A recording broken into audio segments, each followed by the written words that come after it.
Salut tout le monde, bienvenue à ce cinquième vidéo sur le jeu Prelude to Rebellion, publié par Compass Games et paru en 2018, designé par moi-même.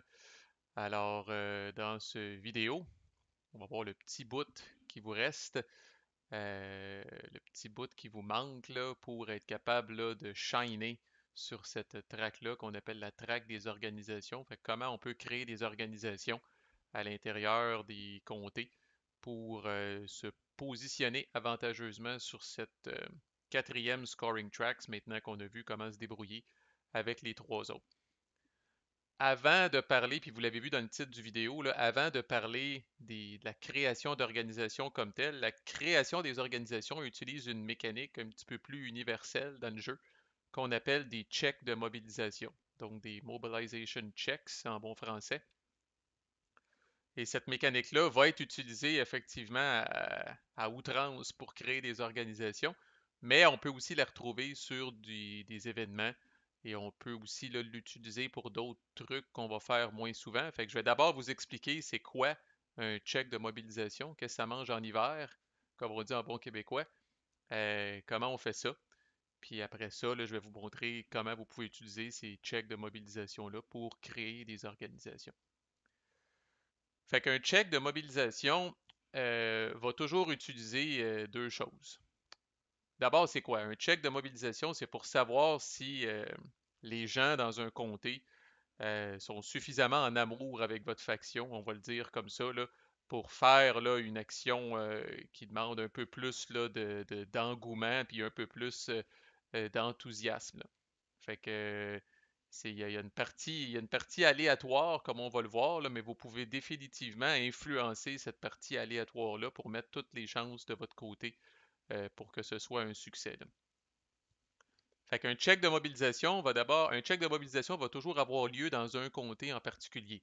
Alors, vous pourriez voir, puis c'est l'exemple que je vais donner, là, vous pourriez avoir par exemple un événement qui demanderait aux joueurs patriotes de faire un check de mobilisation à Richelieu spécifiquement. Alors, s'il y a un événement qui dit de faire un check de mobilisation à Richelieu, la première variable importante qu'on regarde, c'est la valeur de mobilisation du patriote dans le comté. Alors, dans ce cas-là, il y a 6 cubes patriotes présentement à Richelieu. Sa mobilization value du patriote à Richelieu est de 6. Donc, ça, c'est le premier chiffre qu'on retient. Alors, plus vous avez de cubes, quand je parlais tantôt des façons de vous aider un peu, là, plus vous avez de cubes dans un comté, plus ça va être facile de faire un check de mobilisation dans ce comté-là. Thématiquement, là, les gens, comme je disais, là, sont en amour avec vous. Vous avez un support très fort à l'intérieur du comté et ça va paraître au niveau du succès ou de la facilité, si je peux dire, de votre check de mobilisation. L'autre chose, c'est que la majorité des événements vont spécifier un bonus sur le check. Fait que si je reviens à l'événement un peu fictif de tantôt, là, qui disait de faire un check de mobilisation à Richelieu, ben, l'événement va dire faites un check de mobilisation plus 4 à Richelieu. Un check de mobilisation plus 4, ce que ça veut dire, puis là on en arrive finalement là, à la deuxième variable, c'est que vous allez prendre justement le nombre de cubes dans le comté, qui est de 6, et vous allez ajouter 4. Alors ça vous donne 10. Ce 10-là, c'est ce qu'on va appeler dans le jeu le target number. Alors, c'est la cible, c'est ce que vous souhaitez atteindre. OK? Alors, plus le bonus sur le check est haut, et plus vous avez de cubes dans le comté, plus le target number est haut, et donc plus le check est facile. Parce qu'on va voir encore là, dans un check de mobilisation, avis aux joueurs bad luckeux parmi vous, il faut brasser le plus bas possible. OK? Alors, si vous avez une malédiction familiale qui court dans vos veines et vous brassez tout le temps des 1 puis des 2 avec des dés. Vous allez avoir énormément de succès à jouer à Prelude to Rebellion. Alors, j'avais 6 cubes à Richelieu, j'ai fait un check de mobilisation à plus 4, mon target number est de 10. Quelle est la prochaine étape? La prochaine étape, c'est que je vais brasser 3 dés et je vais les additionner ensemble.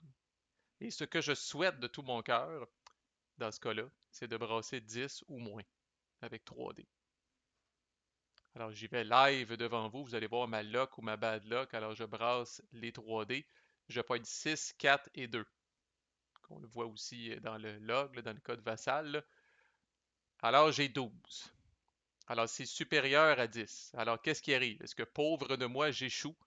Ouais, j'ai un dernier recours. J'ai un dernier recours. Imaginez-vous donc. Et là, vous allez comprendre là, tout le côté déchirant de la chose. J'ai deux choix essentiellement à ce stade-ci.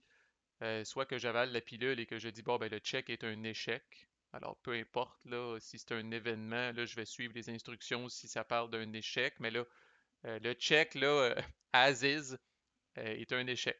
J'ai pogné 12, il me fallait 10 ou moins.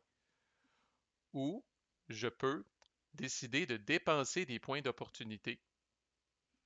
Un point d'opportunité me permet, chaque point d'opportunité, dans le fond, là, me fait augmenter le target number de 1. Alors, mon fameux target number était 10.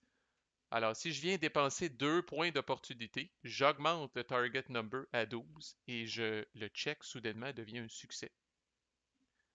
Alors, dans ce cas-là, si j'ai les points et si je décide de les dépenser, je ne suis pas obligé, je ne suis jamais obligé, mais si j'ai les points d'opportunité et que je décide de les dépenser, je dépenserai 2 points d'opportunité. Le target number monte de 10 à 12 et là, le check est un succès. Imaginez le même scénario, mais je brasse 5, 5 et 5. Ça me donne 15. Ben là, si je veux que le check soit un succès, c'est 5 points d'opportunité que je dois dépenser pour monter le target number de 10 à 15. Alors, c'est pas toujours facile comme décision. Et je rappelle que c'est aussi avec les Opportunity Points que vous pouvez acheter des cartes dans l'Opportunity Pool. Alors là, le fait, on ne peut pas là, se mettre à dépenser ça aveuglément. Il y a peut-être une carte très intéressante que vous avez dans l'Opportunity Pool qui vaut 4 AP, qui vous coûterait donc 4 points d'opportunité pour acheter. Alors là, si vous avez 6 points d'opportunité, là, vous devez y penser à deux fois avant de dropper en bas de 4 points d'opportunité. Parce que si vous faites ça, vous aurez peut-être plus suffisamment de points d'opportunité pour acheter la belle carte qui se trouve dans l'Opportunity Pool. Alors, c'est très intéressant. Alors, qu'est-ce que vous devriez faire à ce moment-là? Bien, c'est sûr, si je mets plus de cubes à Richelieu avant de faire mon check, c'est certain que je m'aide. Dans le même scénario ici, si j'ai 8 cubes à Richelieu, puis que l'événement me dit faites un test de mobilisation plus 4, un check de mobilisation plus 4 à Richelieu, bien 8 plus 4 donne 12. Alors là, à ce moment-là, mon rôle de 12 est un succès et je n'ai pas besoin de dépenser le nombre de points d'opportunité. Mais ça, évidemment, il fallait que je fasse ça avant. Là. Je ne peux pas décider maintenant que j'ai brassé 12 de venir mettre plus de cubes à Richelieu. Là. Dans ce cas-là, il fallait que je prenne la décision avant. J'aurais pu aussi, mettons que je renlève ces deux cubes-là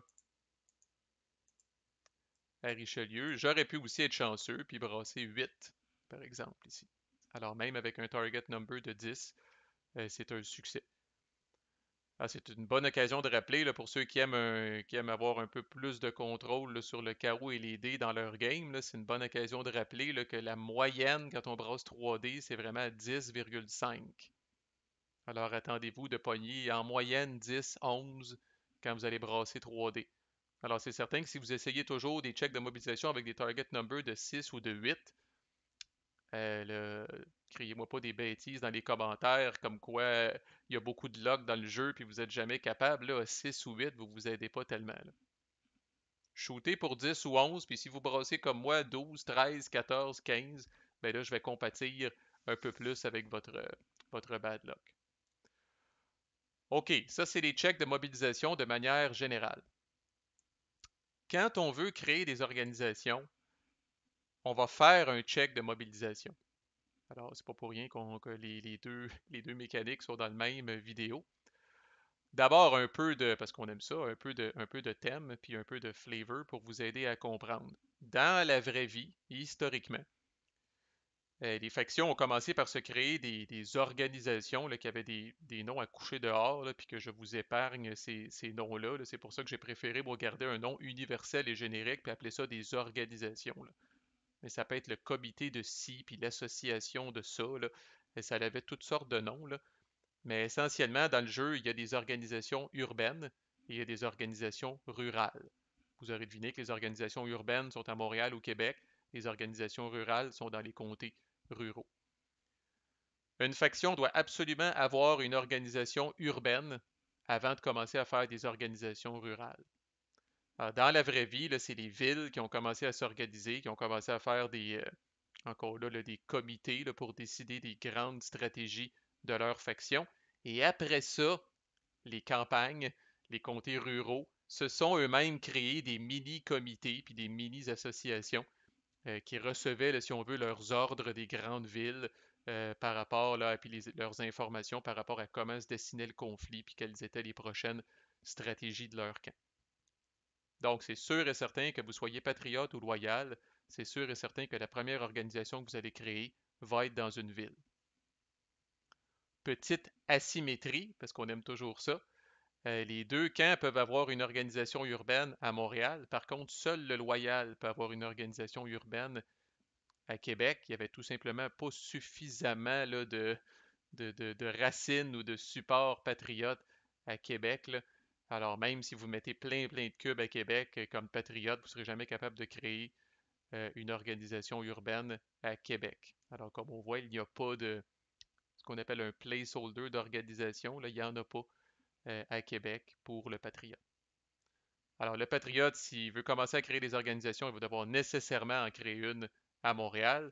Le loyal a le choix. Il peut en créer une à Québec, une à Montréal, ou peut même créer les deux avant de commencer à faire ses organisations rurales. Fait que comment ça marche quand quand on essaye de créer une organisation? Ben d'abord, c'est le même principe que ce que j'expliquais à Richelieu. Assurez-vous d'avoir quand même des cubes pour la peine, là. Sinon vous allez avoir un target number là, qui va être ridiculement bas et difficile. Je dis pas qu'on peut pas essayer là, de s'énerver puis prier le dieu de la chance pour qu'il vous vienne en aide, là. Mais de manière générale, là, je vous dirais, puis on va y revenir dans les stratégies, là, 5 cubes est pas mal un minimum. OK? Avant d'espérer créer votre organisation urbaine, là, si vous ne voulez pas tout brûler vos points d'opportunité ou vivre échec par-dessus échec, là, je vous dirais que 5 cubes est une bonne base. Ensuite, la twist, quand on crée une organisation, et là c'est là que je trouve ça vraiment, excusez, mais je trouve ça vraiment succulent. Je trouve ça vraiment, c'est un très beau dilemme à avoir là, dans notre main de carte, puis avec les scoring tracks, qu'est-ce qui presse, puis tout ça. Mais bref, quand il vient le temps de créer l'organisation, oui, vous allez prendre le nombre de cubes de votre faction dans le comté. Alors dans ce cas-là, on rappelle, c'est le patriote qui essaye de créer son organisation urbaine à Montréal. Alors, il a 5 cubes dans le comté. On part avec ça. Et là, c'est le nombre d'activity points que vous allez dédier à l'action qui va devenir votre bonus. Alors, tantôt, je parlais d'un événement où ça serait écrit sur l'événement que le patriote doit faire un check de mobilisation plus 4 à Richelieu. Le plus 4, à ce moment-là, on va les voir quand on va faire la revue des cartes, là. Le plus 4, à ce moment-là, il est écrit sur la carte. C'est pas vous autres qui décidez. Alors, vous prenez, comme on a fait dans notre exemple, le nombre de cubes à Richelieu plus le bonus, puis ça vous donne votre target number. Quand vous créez une organisation, vous avez encore une plus grande maîtrise sur le target number parce que vous décidez le nombre d'activity points que vous dédiez au jet, jusqu'à la valeur maximale de votre carte, évidemment. Alors, si vous jouez une petite carte de 2 AP, ben là, vous allez avoir 5 cubes plus 2 AP, ça vous donne un target number de 7. Si vous jouez une carte de 4 AP, plus 5 cubes, ça vous donne un target number de 9. Si vous jouez une carte de 6 AP, plus 5 cubes à Montréal, ça vous donne un target number de 11. Et ce nombre d'activity points-là, vous devez le décider avant de faire votre jet. Alors, c'est à vous de voir là, qu'est-ce que vous voulez avoir comme target number, qu'est-ce que vous pouvez vous permettre peut-être de dépenser comme point d'opportunité. Évidemment, plus le target number va être haut, plus vos chances de succès sont grandes et moins vous risquez d'avoir à dépenser des points d'opportunité. À noter que le nombre de AP minimum que vous pouvez consacrer à l'action, c'est 2. Alors, vous ne pouvez pas essayer de créer une organisation avec seulement 1 AP. Là, vous devez dédier au minimum 2 AP à cette action-là. Par contre, vous pouvez aller jusqu'à la valeur maximale de votre carte. Vous pourriez aller jusqu'à 6. Je l'ai dit dans le vidéo précédent, vous pouvez faire du mix and match au niveau de vos activity points. Donc, tous les points de votre carte n'ont pas à être dédiés à ça. Encore là, dans ce scénario-là, je pourrais jouer une carte de 6, puis je pourrais décider de consacrer 4 AP à la création de l'organisation de Montréal, puis avec les 2 autres AP, aller faire de la mobilisation peut-être dans les comtés ruraux. Alors, vous n'êtes pas obligé là, de... Le 100% des AP de votre carte n'ont pas à être dédiés à cette action-là. Vous pouvez faire du mix and match de vos AP. Alors, pour les besoins de la chose, imaginons que c'est mon cas, je suis souvent un peu chicken par rapport au dé et par rapport peut-être conservateur, si on veut, là. Euh, j'ai 5 cubes à Montréal, je décide de jouer, d'y aller là, pour la totale. Je joue une carte de 6 AP, je consacre les 6 AP à la création de mon organisation. Alors 5 cubes plus 6 AP me donne un target number de 11. Je brasse mes 3D, je croise mes doigts, je brasse mes 3D. J'ai été chanceux, je pogne 4, 2 et 2, c'est 8, alors c'est un succès. Je rappelle que si j'avais brassé au-dessus de 11, j'avais brassé 13 par exemple, j'aurais pu décider que c'est un échec. À ce moment-là, ma carte de 6 AP vient d'y passer au complet, là. Alors, c'est un passez-y bien, là. Dans le fond, on peut se dire, tant qu'à avoir brûlé une carte de 6 AP pour faire ça, j'ai pogné 13, mon target number était 11. Je peux-tu venir dépenser 2 points d'opportunité? Comme ça, au moins, le check va avoir été un succès. Sinon, c'est à recommencer, là. C'est comme si j'avais jeté littéralement là, 6 points d'activité aux poubelles. Et dans ce cas-là, j'ai été chanceux, j'ai pogné 8. Il faut dire que j'avais mis toutes les chances de mon bord, alors je ne me sens pas coupable du tout. Alors là, je vais venir créer mon organisation urbaine à Montréal. Donc, dans le module Vassal, c'est simple. Create Patriot Organization. Dans le jeu physique, vous avez des petits marqueurs comme ça avec le drapeau pertinent et le mot org en dessous. Alors, vous venez mettre ça dans ce fameux placeholder-là pour dire que ça y est, l'organisation urbaine à Montréal est créée et il ne peut y avoir qu'une seule organisation par faction dans un comté. Alors, à l'exception de Québec, qui ne peut pas avoir d'organisation patriote, tous les autres comtés du board peuvent avoir une et une seule organisation patriote, une et une seule organisation loyale. Le fait, et là tout s'explique, tout s'éclaire, le fait de créer une organisation urbaine vous permet de venir bouger le advantage marker de la traque des organisations de 2 cases en votre faveur. N'ajustez pas votre appareil de 2 cases en votre faveur. Alors, comme on dit, c'est huge. C'est un 4 points de victoire potentiel si vous êtes bien timé. C'est un 4 points de victoire potentiel qui peut vous être remis ici. Donc, ça a deux avantages d'avoir une organisation urbaine, là, le jump de 2 cases de votre côté. Et à partir de maintenant, vous pouvez commencer à créer des organisations dans les comtés ruraux avec exactement la même procédure. Alors là, la carte d'après, peut-être, dans mon cas, si j'avais déjà mes 6 cubes à Richelieu, mais là, je pourrais dire, OK, rappelez-vous, là, quand je crée une organisation, le bonus, c'est moi qui décide. Alors, je peux jouer une petite carte de 2 AP à Richelieu pour dire, ah, 6 cubes plus 2 AP, mon target number va être 8, c'est peut-être mon jour de chance, ça va peut-être marcher. Je peux mettre une carte de 4, 4 plus 6 égale 10. Je peux mettre une carte de 6, 6 plus 6 égale 12. Et encore là, je répète, ça peut être un nombre, je pourrais mettre 5 AP sur ma carte de 6 puis me garder un petit AP pour aller égaliser, par exemple, à mégantique, là, mais je ne suis pas obligé de dédier la totalité de ma carte, là. Alors, je m'essaye, nombre de AP plus nombre de cubes, ça me donne un target number, je brasse 3D égal ou en dessous, c'est un succès euh, tout de suite. Si je brasse au-dessus, avant de déclarer que c'est un échec, j'ai l'option de venir dépenser des points d'opportunité au besoin pour ramener mon target number au chiffre que j'ai brassé. Si je réussis à créer une organisation dans un comté rural, supposons que le patriote réussit à créer son organisation à Richelieu, ben là, il va venir bouger ce marker-là, mais seulement d'une case à ce moment-là. Alors, les organisations rurales viennent faire bouger ce marker-là seulement d'une case. Mais n'empêche, la traque des organisations est très payante. C'est 2 VP de la boîte. Là. Alors, si une faction commence à avoir un avantage de 3-4 cases là, au niveau des organisations, c'est majeur là, en termes de paye de VP. Alors, deux petites twists qui nous restent à voir. D'abord, puis là c'est très flavorful, si votre ville, si la ville qui contient l'organisation, là, est très mobilisé, là. Comme là, à Montréal, là, j'ai 7 cubes, alors ça va bien. Il y a un bon support patriote à Montréal. Les gens embarquent dans le mouvement. Les gens nous supportent. Ça va venir vous donner un bonus sur la création de vos organisations dans des comtés ruraux. Alors, dans ce cas-là, dès que j'ai entre 6 et 10 cubes dans ma ville, ce qui est le cas pour le Patriote en ce moment qui a 7 cubes, autrement dit, là, c'est une autre raison de séparer ça en tiers ici, là.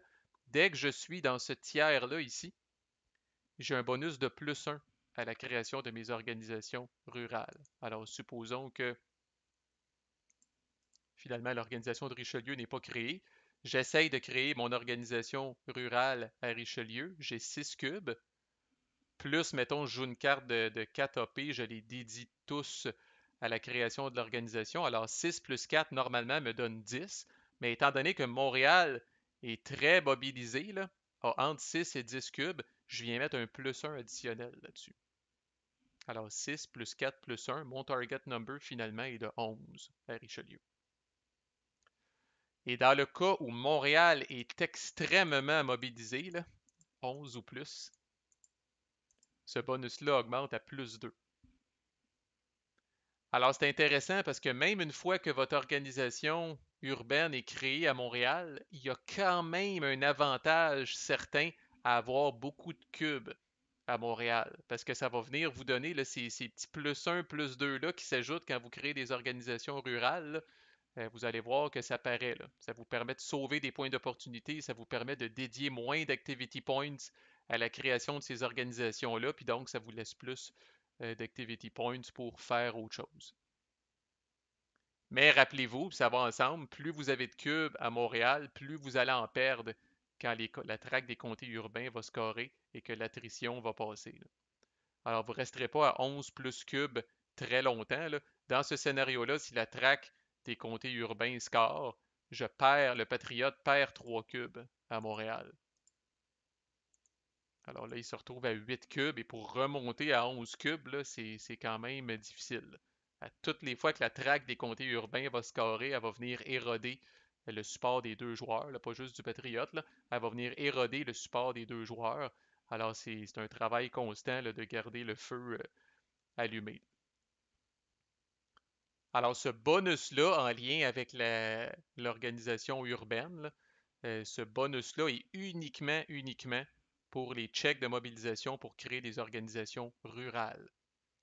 Alors, je reviens à la carte farfelue que j'avais tantôt qui disait de faire un check de mobilisation +4 à Richelieu. J'ai 6 cubes à Richelieu, +4, mon target number est 10. C'est un événement qui me demande de faire ça. Alors là, je ne bénéficie pas du fait que la ville de Montréal est super mobilisée. J'ai ce bonus-là uniquement quand je crée des organisations rurales. C'est résumé sur le Player Aid de manière très. Alors, pour créer des organisations, on fait un mobilization check.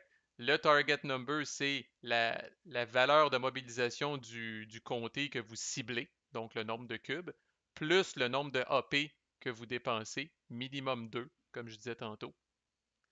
Plus, dans le cas où vous faites une organisation rurale, vous avez un bonus de 1 ou 2 si, dans le fond, la mobilisation du comté urbain est de 6 à 10 ou est de 11 ou plus. Fait que 6 à 10, vous avez +1. 11 et plus, vous avez +2.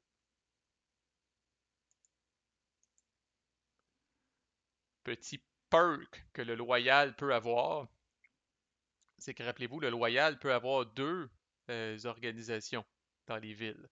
Alors, par exemple, si le loyal a seulement 2 cubes à Montréal, mais a 6 cubes à Québec et que les deux ont leur organisation, alors quand le loyal va venir créer une organisation dans un comté rural, il peut décider d'utiliser le bonus de Montréal ou de Québec. Alors évidemment, il va toujours prendre le comté qui a la plus forte mobilisation, dans ce cas-là Québec, parce que Québec, il donne un +1 sur son jet, alors que Montréal n'a pas assez de cubes pour y donner le +1 à son jet. Fait que dans le cas du Patriote, il n'y a pas le choix, c'est le nombre de cubes à Montréal qui va déterminer le petit bonus de +1, +2 additionnel qu'il va avoir. Par contre, dans le cas du Loyal, il peut choisir. Si ces deux organisations sont créées, S'il y a juste, dans ce cas-là, c'est un peu, s'il y a juste l'organisation de Montréal qui est créée ici, puis il décide quand même d'aller créer des organisations dans des comtés ruraux, ben, il est obligé d'utiliser le nombre de cubes qu'il y a à Montréal parce que l'organisation de Québec n'est pas encore créée. Puis là, à ce moment-là, 2 cubes, c'est pas suffisant pour venir y donner un plus un ou un plus 2. Fait que, that's it. La seule autre affaire, dernière petite chose, ça c'est vraiment, là, je vous partage, je suis bien placé pour le savoir, pour éviter une petite stratégie gamey, là, si on veut dire, là. J'ai dû mettre en place une règle. Euh, Si lors d'une action round, pas un tour, là, c'est important, là, vraiment pendant une carte, là, un card play, là, pendant une action round, vous failez à créer une organisation, que ce soit euh, rurale ou urbaine, peu importe. Si vous essayez de créer une organisation dans une action round et que vous échouez, c'est-à-dire que le rôle est au-dessus du target number et vous décidez de ne pas dépenser de points d'opportunité, vous ne pouvez plus créer d'organisation pendant cette action round-là. Pas pour le tour au complet, là, pas pour les 8 autres ou les 7 autres action rounds de late 18-34, par exemple. Uniquement pour l'action round dans laquelle vous vous trouvez. Alors, ça a l'air overkill. Pourquoi on fait ça? C'est parce que ce que les joueurs faisaient, puis je trouvais que ça enlevait tout le dilemme là, le fameux push your luck. Là. Mais ce que les joueurs faisaient, c'est que c'est sûr, à force de brasser 3 des 6, vous allez l'avoir. Ça, c'est certain. Fait que ce que les joueurs faisaient, quand il y avait une carte de 6, par exemple, c'est qu'ils disaient, bon, ben, je vais m'essayer à Richelieu avec 2 AP. Fait que là, tu sais, 6 cubes plus 2 AP, ça donne 8. Plus 1 parce qu'ils ont un bonus de Montréal, ça donne 9. Puis là, ils s'essayaient. Puis là, admettons, là, ils pognaient 10. Puis ça leur tentait pas du tout de dépenser des points d'opportunité. Ben là, ils disaient, OK, c'est un échec, je réessaye avec 2 autres AP, parce qu'ils ont joué une carte de 6, je le rappelle. Alors, je réessaye avec 2 autres AP, même target number. Ça fail, pas grave, je réessaye avec 2 autres AP, même target number. À la longue, à force de brasser 3D, là, vous allez finir par pogner 7, 8, 9, quelque chose de même, puis ça va être un succès. Alors maintenant, non. Si tu essayes avec 2 AP, tu as le droit d'essayer avec 2 AP sur 6 de créer ton organisation Richelieu. Mais si tu échoues, il va falloir que tu fasses autre chose avec les 4 autres AP de ta carte. Tu ne peux plus créer d'organisation avec les 4 autres AP qui restent de la carte. Alors, c'est pour éviter, là, c'est pour forcer, dans le fond, le joueur à dire, OK, j'ai ma belle grosse carte, j'ai 6 AP, j'en dédie combien à la création de l'organisation de Richelieu? Si je suis trop cheap, puis j'en dédie seulement 2, il faut que je m'attende soit que ce soit un échec ou que j'aille à dépenser plus d'opportunity points. Par contre, si je décide vraiment de protéger mes opportunity points, ben, je pourrais dédier les 6 AP à l'action. Fait que là, le 6 cubes plus 6 AP, ça fait 12, plus 1 pour Montréal, ça fait 13. Là, vraiment, vous êtes à l'abri de la majorité des mauvais rôles. Vous allez réussir, je ne sais pas c'est quoi les odds, là, mais vous allez probablement réussir ces rôles-là 75-80% du temps. Et c'est tout. Fait que création d'organisations urbaines, rurales, l'impact que ça a, là, évidemment, alors c'est une priorité, comme tout le reste dans le jeu. Il faut essayer de donner de l'amour à la traque des organisations parce qu'elle aussi, elle va avancer tranquillement comme ça. Et il faut essayer d'être en bonne posture au moment où le scoring marker va se rendre à la dernière boîte à droite. Là, on voudrait idéalement que notre faction à ce moment-là soit bien positionnée. Là. Fait que vous savez maintenant comment influencer les 4 tracks de scoring. Fait qu'il reste d'autres petites choses qu'on peut faire avec les points d'activité, mais je nous garde ça pour un autre vidéo. Fait que voilà, il vous en manque pas beaucoup pour être 100% fonctionnel au jeu. Poursuivez votre écoute sur la playlist si le cœur vous en dit. Merci.